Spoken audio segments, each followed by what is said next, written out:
अच्छा, आज के ज़माने में लोगों के लिए सबसे इम्पोर्टेंट चीज़ है तो वो है पैसा। कहते हैं पैसा हाथ का मैल होता है और इसी मैल को कमाने में लोग अपनी पूरी ज़िंदगी गुजार देते हैं। कुछ आसानी से बहुत कमा लेते हैं तो कुछ बहुत मेहनत करके थोड़ा कमाते हैं। ये कहानी है एक रिक्शा वाले की। ये कहानी आपको पैसे की अहमियत सिखा देगी। बारिश का महीना था, हल्की हल्की बारिश हो रही थी। एक रिक्शा वाला उसी बारिश में सवारी का इंतजार कर रहा था। तभी थोड़ी देर में बारिश तेज हो जाती है। रिक्शा वाला अपने आप को बचाने के लिए एक छांव में जाकर खड़ा हो जाता है और सोचने लगता है कि बारिश बंद हो और सवारी आए। और बारिश बंद होना तो क्या, रुकने तक का नाम नहीं ले रही थी।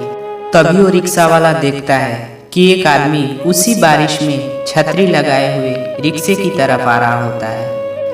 तभी वो आदमी रिक्शे वाले को आवाज़ देता है और वो रिक्शा वाला तुरंत उसके पास आता है और उसका सामान रिक्शे पर रखता है। और तभी वह व्यक्ति कहता है कि जल्दी चलो, मुझे स्टेशन जाना है, देर हो रही है। और रिक्शे वाले का पैर बराबर पैडल पर पड़ने लगे थे और वो रिक्शा वाला अपने गमछे से अपना सर ढक लिया और थोड़ी देर में ही गमछे से पानी गिरने लगा। मगर वो पानी की परवाह किए बिना रिक्शे चलाया जा रहा था, क्योंकि उसके सवारी को ट्रेन पकड़नी थी और वक्त भी कम था। इसीलिए वो तेज बारिश में भी कहीं नहीं रुक रहा था और वो भीगते हुए रिक्शा चलाया जा रहा था। वो रिक्शा वाला पूरी तरह से भीग चुका था।